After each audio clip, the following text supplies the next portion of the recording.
हाँ जी, ਸਾਰੇ ਹੀ ਵਿਦਿਆਰਥੀਆਂ ਨੂੰ ਪਿਆਰ ਭਰੀ ਸਤਿ ਸ੍ਰੀ ਅਕਾਲ।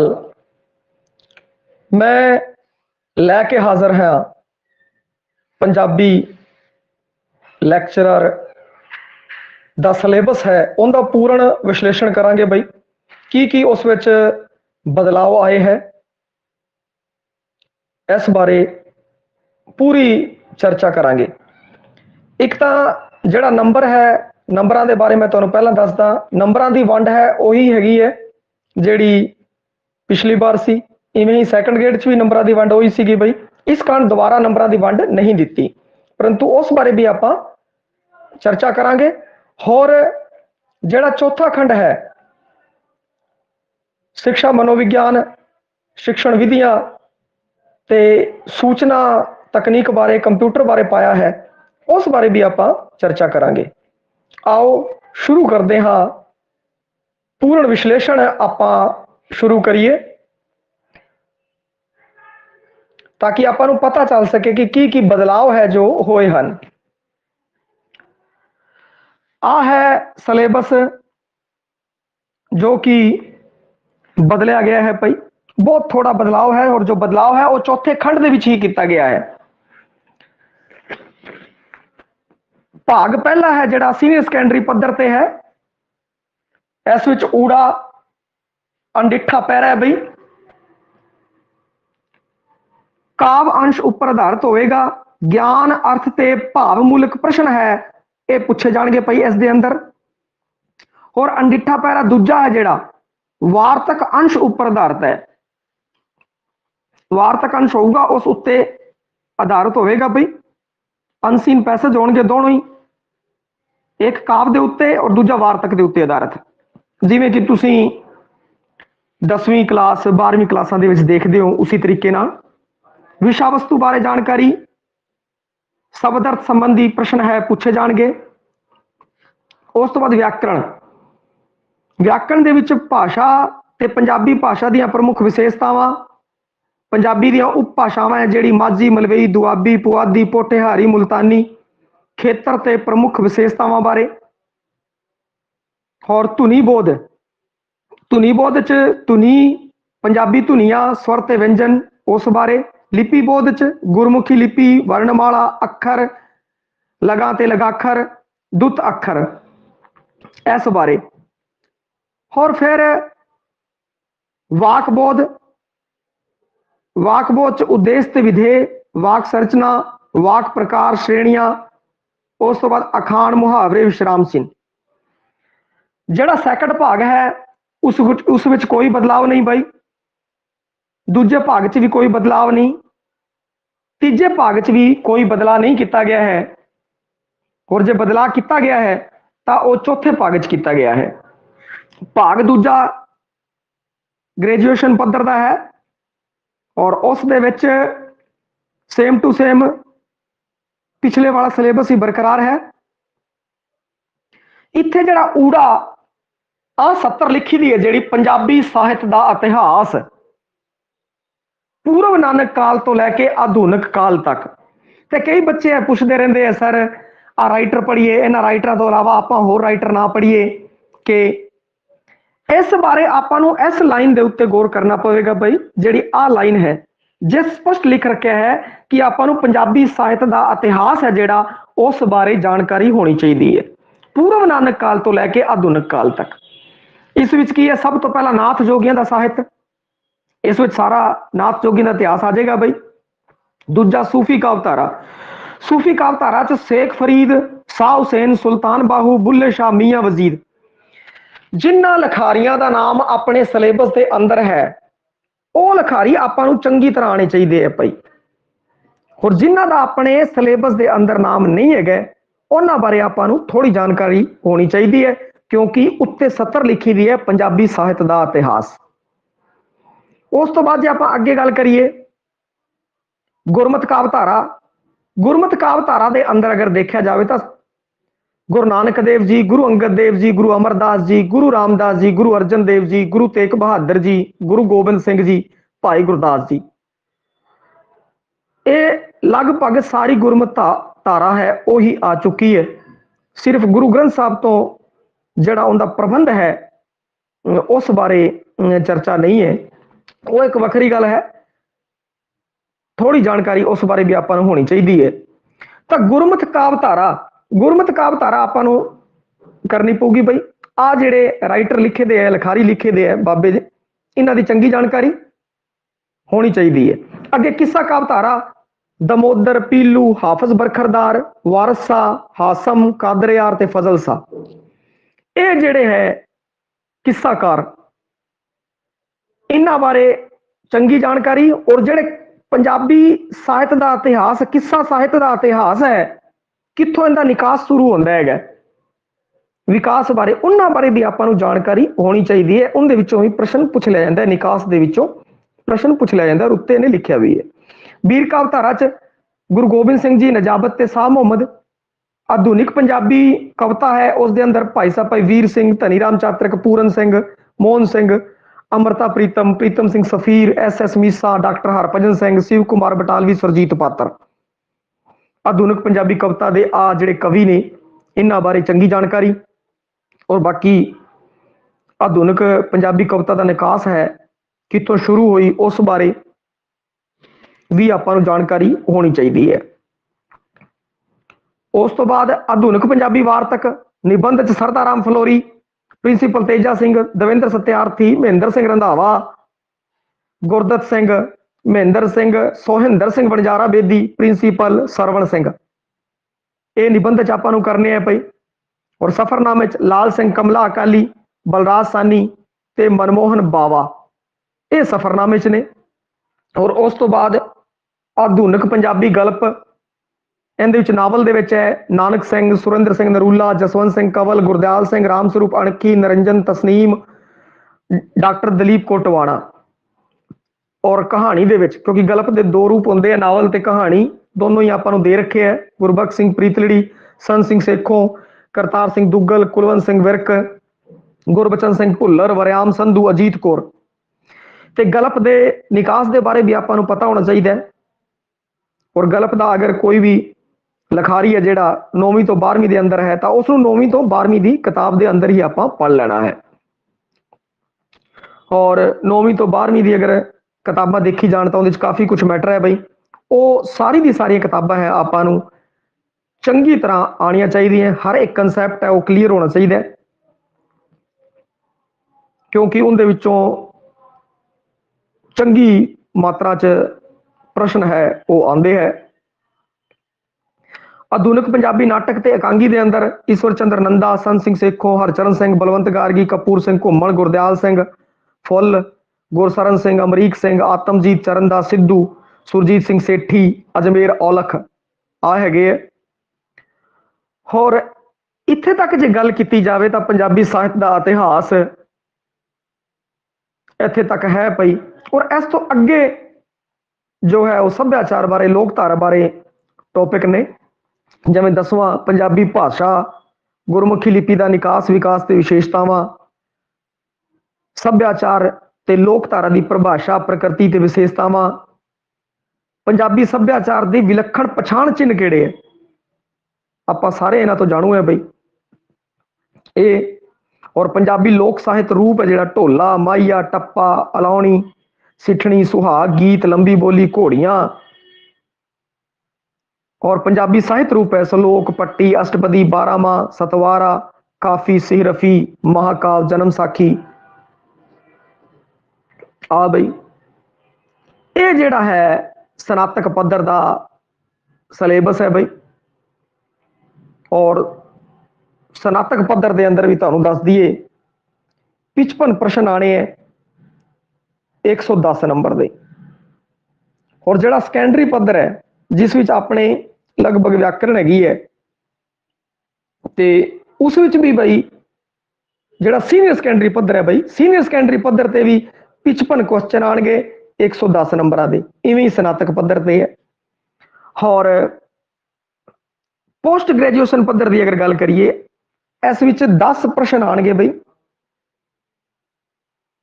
20 ਨੰਬਰਾਂ ਦੇ। ਪੋਸਟ ਗ੍ਰੈਜੂਏਸ਼ਨ ਦੇ ਅੰਦਰ 10 ਪ੍ਰਸ਼ਨ 20 ਨੰਬਰ ਦੇ, ਔਰ ਸੀਨੀਅਰ ਸੈਕੰਡਰੀ ਤੇ ਗ੍ਰੈਜੂਏਸ਼ਨ ਦੇ ਅੰਦਰ 55 ਕੁਐਸਚਨ ਆਣਗੇ 110 ਨੰਬਰਾਂ ਦੇ।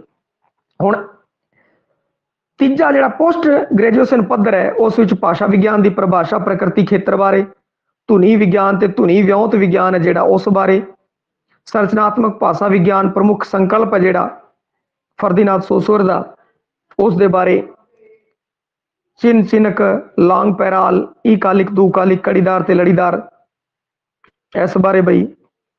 ਔਰ ਨੋਮ ਚੋਮੈਸਕੀ ਦਾ ਜਿਹੜਾ ਰੂਪਾਂਤਰੀ ਵਿਆਕरण है, योग्यता निभाग, गहन संरचना और सतही संरचना इस बारे पूछा जाएगा। भारतीय काव्य शास्त्र च रस सिद्धांत आएगा सिर्फ। अरस्तु का अनुकरण, विरेचन ते त्रासदी सिद्धांत। लॉन्जाइनस का उदात सिद्धांत है बई, प्रकृति सोमे ते विरोधी तत्तां बारे। रूसी रूपवाद दे थीम, मोटिफ, विगोपन, फैबुला, सुजेत, अजनबीकरण, काव्य भाषा। और प्रमुख पंजाबी आलोचक है सन सिंह, खोअत्तर सिंह, हरभजन सिंह। लोक साहित्य स्वरूप ते वर्गीकरण, पंजाबी नाटक ते रंगमंच, आरंभ, विकास ते विशेषतावां, इन्हां बारे बई। ते ये सिर्फ आई पढ़ने आपां नूं, सिर्फ जो अपने दिते दे है वही पढ़ना है, उस तो अलावा आपां कुछ भी नहीं पढ़ना तीजे भाग दे अंदर। हुण अगे आपां जो गल करिए, जिहड़ा कि तरल मसला बनिया होया है, पेपर ਜਿਹੜਾ है कि पार्ट चौथा, चौथे पार्ट ਦੇ ਵਿੱਚ ਕੀ है कि 30 क्वेश्चन आने हैं बई। 30 क्वेश्चन आएंगे 60 नंबरां ਦੇ। 30 क्वेश्चन 60 नंबरां ਦੇ आएंगे।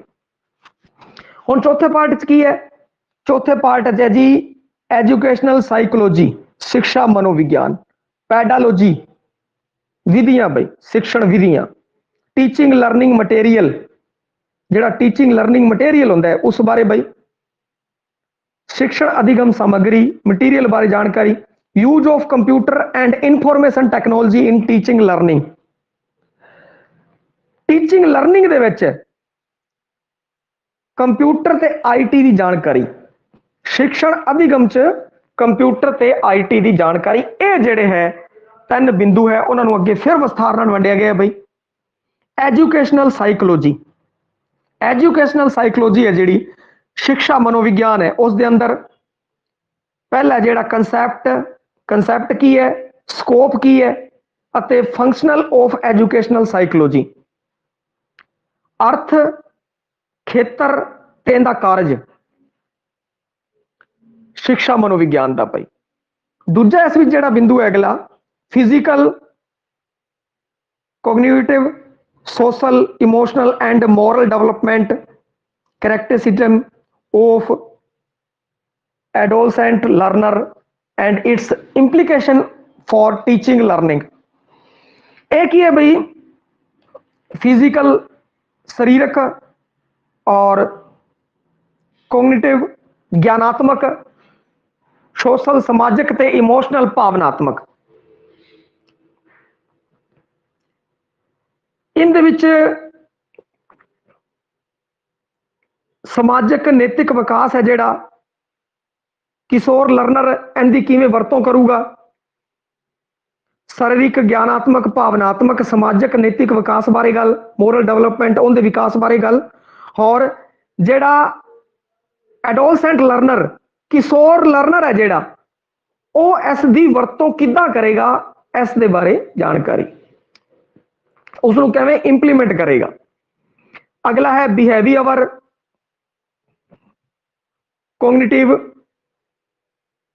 Constructive principle of learning and its implication for senior secondary student. ते इहदे विच की है कि भाई बिहेवियर अधिगम दे व्यवहार ज्ञानात्मक ते सर्जनात्मक सिद्धांत। बिहेवियर व्यवहारात्मक है, कॉग्निटिव भावात्मक है, भावनात्मक है, और कंस्ट्रक्टिविस्ट जिहड़ा हैगा है बई वो सर्जनात्मक जिहड़े सिद्धांत है उन्हां दा ही उच्च माध्यमिक सीनियर सेकेंडरी पद्धर ते आपां उसनूं किवें वरतों करांगे, इंप्लीकेशन उनदा किद्दां करांगे भाई। अगे है concept of medical health and adjustment mechanism. Concept of mental health, मानसिक स्वास्थ्य की अवधारणा, भाई बच्चा मानसिक तौर पर स्वस्थ रहिए, आप मानसिक तौर पर स्वस्थ रहिए, बड़ा जरूरी है। और एडजस्टमेंट की प्रक्रिया जिहड़ी है, बच्चा सोशल होवे, एडजस्टमेंट कर सके, इसकी जिहड़ी प्रक्रिया है उस दे बारे जानकारी। अगे emotional intelligence and its implication in teaching learning. Emotional intelligence भावनात्मक बुद्धि ते शिक्षण अधिगम च वरतों, जिहड़ी भावनात्मक बुद्धि है उस दे बारे जानकारी, ते शिक्षण अधिगम च इंदा है जिहड़ा शिक्षण अधिगम च जिहड़ी वरतों है इनू किवें इंप्लीमेंट करांगे आपां, उस बारे पुछया गया। बई शिक्षा मनोविज्ञान के अंदर आ मुख्य बिंदु रहणगे। और उस तो बाद जिहड़ा सैकंड है पैडालॉजी, शिक्षण विधियां एंड टीचिंग लर्निंग मटेरियल, शिक्षण अधिगम सामग्री है। बई TLM स्कूलों में मिलती भी है मास्टरां नूं, उहदे राही मास्टर बढ़िया बढ़िया जो है मॉडल बना के, कोई सामग्री बना के बच्चों नूं समझाउण दे विच बड़ा जरूरी है। तो इसलिए इनू शामिल किया गया। बई TLM तुसी B.Ed पद्धर ते भी TLM बनाई होगी पई, और आ शिक्षण विधियां पढ़िया होणगियां, शिक्षा मनोविज्ञान तो पढ़िया ही है, ते ओ जरूरी है तुसी मास्टर लग जाओ, तो उस बारे भी आपां नूं जानकारी होनी चाहिए है। पई ते इस विच की है communication skill and it use. एक तो कम्यूनिकेशन स्किल है जो वो पैदा होनी चाहिए है, और इनकी वरतों किद्दां करिए, संप्रेषण कौशल की वरतों किद्दां करिए। इस तो बाद जिहड़ा पॉइंट है बई टीचिंग मॉडल्स, इहदे टीचिंग मॉडल की गल कीती है। आ जो टीचिंग मॉडल है जिवें कि advance organiser, concept attainment, information processing, inquiry training, जिहड़े टीचिंग मॉडल है इन जिवें पहला ले लिया आप एडवांस ऑर्गेनाइजर के नाम तो ही पता लगता है भाई एडवांस ऑर्गेनाइजर है, एडवांस च। और ये की कहते हैं डेविड आसुबेल ने दिता है। एवें ना अगर मैं थोड़ा जा समझा देवां तो इस एवें है कि आ एक मॉडल दिता हुआ है टीचिंग मॉडल, ते एडवांस ऑर्गेनाइजर मॉडल है जिहड़ा वो डेविड आसुबेल ने दिता है।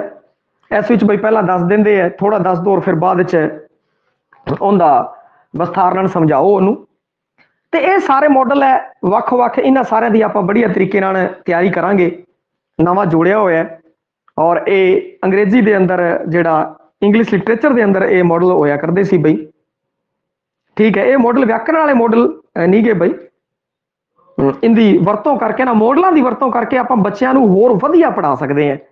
इस बारे ना जानकारी है। तो इंग्लिश लिटरेचर चों इन्होंने चुक के इधर करता, क्योंकि लिटरेचर है जिहड़ा पंजाबी लिटरेचर है, कोई भी लिटरेचर है उनके विच भी योगदान तो है ही है। तो ये सारे जिहड़े है पढ़ांगे आप। प्रिपरेशन एंड यूज करना है बई लर्निंग मटीरियल ड्यूरिंग टीचर। शिक्षण अधिगम दे विच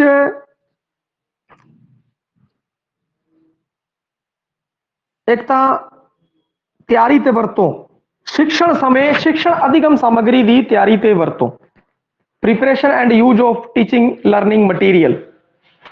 पहला तो तैयारी करनी, प्रिपरेशन जिहड़ा TLM है उन्होंने तैयार करना है, और तैयार करने तो बाद उस TLM की वरतों वधिया तरीके नाल हो जाए। ये जिहड़ी है तुसीं B.Ed भी पढ़े हुए हैं भैया, और अगे मास्टर बनने बाद भी जानू होना बहुत जरूरी है। और अगे है कोऑपरेटिव लर्निंग। कोऑपरेटिव लर्निंग है एक दूसरे को कोऑपरेट करना, इस बारे सीखना, ये जो है इस विच शामिल किया गया है। हुण अगे देखो शिक्षा मनोविज्ञान ते जिहड़ी शिक्षण विधियां सी वो अपने पहला भी शामिल सन, परंतु उनदे विच इन्हां ने काफ़ी बदलाव किया है। अगला जिहड़ा भाग है कंप्यूटर वाला IT च, ये थर्ड च भी शामिल किया हुआ है इन्होंने। तो इस बारे सोच रहा भाई जिहड़ा बच्चा आ रहा मास्टर लगने वास्ते उन्होंने कंप्यूटर की भी जानकारी होनी चाहिए है। तो इस कारण use of computers and information technology in teaching learning, computer का यूज और इंफॉर्मेशन टैक्नोलॉजी का टीचिंग लर्निंग च जिहड़ा यूज है उस बारे दसना है। शिक्षण अधिगम ਕੰਪਿਊਟਰ ਦੀ ਵਰਤੋਂ ਦੇ ਬਾਰੇ ਜਾਣਕਾਰੀ। ਬਈ ਕੰਪਿਊਟਰ ਦਾ ਆਪਾਂ ਯੂਜ਼ ਕਿਵੇਂ ਕਰਨਾ ਹੈ, ਆਈਟੀ ਦਾ ਯੂਜ਼ ਕਿਵੇਂ ਕਰਨਾ ਹੈ ਟੀਚਿੰਗ ਲਰਨਿੰਗ ਦੇ ਅੰਦਰ। ਇਹਦੇ ਵਿੱਚ ਜਿਹੜਾ ਪਹਿਲਾ ਹੈ, ਪਹਿਲਾਂ ਤਾਂ concept of ICT. ICT the concept ਆਪਾਂ ਨੂੰ ਪਤਾ ਹੋਵੇ, ਹਾਰਡਵੇਅਰ ਤੇ ਸੌਫਟਵੇਅਰ। ਆਈਸੀਟੀ ਦੀ ਕਨਸੈਪਟ ਇਸ ਕਾਰਨ ਪਤਾ ਹੋਣਾ ਚਾਹੀਦਾ ਕਿਉਂਕਿ ਸਕੂਲ ਦੇ ਅੰਦਰ ਆਈਸੀਟੀ ਲੈਬਾਂ ਆ ਚੁੱਕੀਆਂ ਬਈ, ਔਰ ਆਈਸੀਟੀ ਲੈਬ ਦੇ ਵਿੱਚ ਕੰਪਿਊਟਰ ਵਗੈਰਾ ਹੁੰਦੇ ਆ, ਉਹਨਾਂ ਰਾਹੀਂ ਬੱਚਿਆਂ ਨੂੰ ਸਿੱਖਿਆ ਦਿੱਤੀ ਜਾਂਦੀ ਹੈ, ਸਿਖਾਇਆ ਜਾਂਦਾ ਹੈ। ਤਾਂ ਉਸ ਬਾਰੇ ਜਾਣਕਾਰੀ ਹੈ ਜੋ ਉਹ ਪਤਾ ਹੋਣੀ ਚਾਹੀਦੀ ਹੈ, ਉਹਦੇ ਹਾਰਡਵੇਅਰ ਸੌਫਟਵੇਅਰ ਉਹਨਾਂ ਦੇ ਬਾਰੇ ਜਾਣਕਾਰੀ। ਸਿਸਟਮ ਅਪਰੋਚ, ਜਿਹੜਾ ਸਿਸਟਮ ਅਪਰੋਚ ਹੈ ਜਿਹੜਾ ਕੰਪਿਊਟਰ ਦੇ ਅੰਦਰ ਹੁੰਦਾ ਹੈ, ਸਿਸਟਮ ਅਪਰੋਚ, ਉਸ ਬਾਰੇ ਜਾਣਕਾਰੀ। ਤੇ computer assistant learning, computer added instruction. English ਆਪਣੀ ਇਦਾਂ ਹੀ ਹੈ ਪਰ ਪੰਜਾਬੀ ਆਪਣੀ ਬਾਕਮਾਲ ਹੈ, ਤੁਸੀਂ ਉਹ ਨਾ ਸੋਚਿਓ। ਹਾਂ, ਤੇ ਕੰਪਿਊਟਰ ਅਸਿਸਟਿੰਗ ਲਰਨਿੰਗ, ਕੰਪਿਊਟਰ ਦੀ ਸਹਾਇਤਾ ਦੇ ਨਾਲ ਅਧਿਗਮ ਤੇ ਨਿਰਦੇਸ਼ਨ। ਬਈ ਇੱਕ ਤਾਂ ਆਪਾਂ ਨੂੰ ਕੰਪਿਊਟਰ ਹੈ ਉਹਦਾ ਸਹਿਯੋਗ ਲੈਣਾ ਹੈ, ਉਹਦੇ ਨਾਲ ਸਿੱਖਣਾ ਸਿਖਾਉਣਾ ਹੈ, ਤੇ ਬੱਚਿਆਂ ਨੂੰ ਵੀ ਕੰਪਿਊਟਰ ਰਾਹੀਂ ਆਪਾਂ ਨਿਰਦੇਸ਼ ਦੇਣੇ ਆਪਾਂ ਨੂੰ ਆਉਣੇ ਚਾਹੀਦੇ। ਜਿਵੇਂ ਵੱਡੇ ਵੱਡੇ ਕਾਲਜਾਂ ਦੇ ਅੰਦਰ ਇੱਦਾਂ ਹੁੰਦਾ ਹੈ ਭਾਈ, ਬੱਚੇ ਨੂੰ ਕੋਈ ਵੀ ਸੂਚਨਾ ਦੇਣੀ ਹੁੰਦੀ ਹੈ ਤਾਂ ਮੇਲ ਰਾਹੀਂ ਦੇ ਦਿੰਦੇ ਆ ਭਾਈ। ਤੇ ਇਸੇ ਤਰੀਕੇ ਨਾਲ ਆਪਾਂ ਨੂੰ ਵੀ ਕਿਵੇਂ ਬੱਚਿਆਂ ਤੱਕ ਆਪਾਂ ਸੂਚਨਾ ਪਹੁੰਚਾ ਸਕੀਏ ਉਹਦੀ, ਔਰ ਇਹਦੀ ਵਰਤੋਂ ਹੈ ਜਿਹੜੀ ਕੰਪਿਊਟਰ ਦੀ ਕਿਵੇਂ ਕਰੀਏ, ਕਿਵੇਂ ਅਸਿਸਟ ਕਰੀਏ, ਉਸ ਦੇ ਬਾਰੇ ਆਪਾਂ ਨੂੰ ਪਤਾ ਹੋਣਾ ਚਾਹੀਦਾ ਹੈ। ਤੇ ਪੈਡਾਲੋਜੀ 'ਚ ਇੱਕ ਵਾਰ ਜਿਹੜਾ ਹੈ ਸਾਈਕੋਲੋਜੀ, ਪੈਡਾਲੋਜੀ ਤੇ ਕੰਪਿਊਟਰ, ਤਿੰਨ ਤੁਸੀਂ ਮੰਨ ਲਓ ਇਹਨਾਂ ਨੂੰ ਜੋੜਿਆ ਗਿਆ ਹੈ, ਔਰ ਇਹ 30 ਕੁਐਸਚਨ ਆਉਣਗੇ 60 ਨੰਬਰਾਂ ਦੇ। ਨੰਬਰਾਂ ਦੀ ਵੰਡ ਉਹੀ ਹੈ ਬਈ, ਸੀਨੀਅਰ ਸੈਕੰਡਰੀ ਪੱਧਰ ਦੇ ਉੱਤੇ 55 110 55 ਕੁਐਸਚਨ ਆਉਣਗੇ 110 ਨੰਬਰਾਂ ਦੇ। ਗ੍ਰੈਜੂਏਸ਼ਨ ਪੱਧਰ ਤੇ ਵੀ ਆਈ ਹੈ 55 ਕੁਐਸਚਨ 110 ਨੰਬਰ ਦੇ, ਔਰ ਪੋਸਟ ਗ੍ਰੈਜੂਏਸ਼ਨ ਤੇ 10% 20 ਨੰਬਰਾਂ ਦੇ।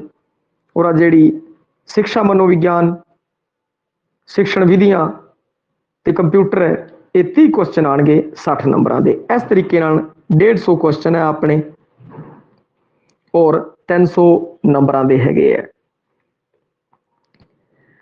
ਤੇ ਹਰ ਇੱਕ ਟੌਪਿਕ ਨੂੰ ਜਿਹੜਾ ਹੈ ਚੰਗੀ ਤਰ੍ਹਾਂ ਸਮਝਣਾ ਹੈ ਤੁਸੀਂ ਬਈ। ਆਪਣੇ ਕਈ ਟੌਪਿਕ ਤਾਂ ਇਹਨਾਂ ਵਿੱਚੋਂ ਕਰਵਾਈ ਦਿੱਤੇ ਹੈਗੇ ਹੈ, ਔਰ ਜਿਹੜੇ ਨਵੇਂ ਟੌਪਿਕ ਅਗਰ ਸ਼ਾਮਲ ਹੋਏ ਹੈ ਉਹਨਾਂ ਬਾਰੇ ਨਵੇਂ ਹਿਸਾਬ ਨਾਲ ਆਪਾਂ ਤਿਆਰੀ ਕਰਾਂਗੇ ਬਈ। ਆਹ ਸੀਗਾ ਆਪਣਾ ਪਾਠਕ੍ਰਮ ਵਿਸ਼ਲੇਸ਼ਣ। ਹੁਣ ਇਹਨੂੰ ਤੁਸੀਂ ਦੱਬ ਕੇ ਸ਼ੇਅਰ ਕਰਨਾ ਹੈ, ਲੋਕਾਂ ਤੱਕ ਪਹੁੰਚਾਉਣਾ ਹੈ ਤਾਂ ਕਿ ਉਹਦਾ ਲਾਹਾ ਉਹ ਖੱਟ ਸਕਣ। ਧੰਨਵਾਦ।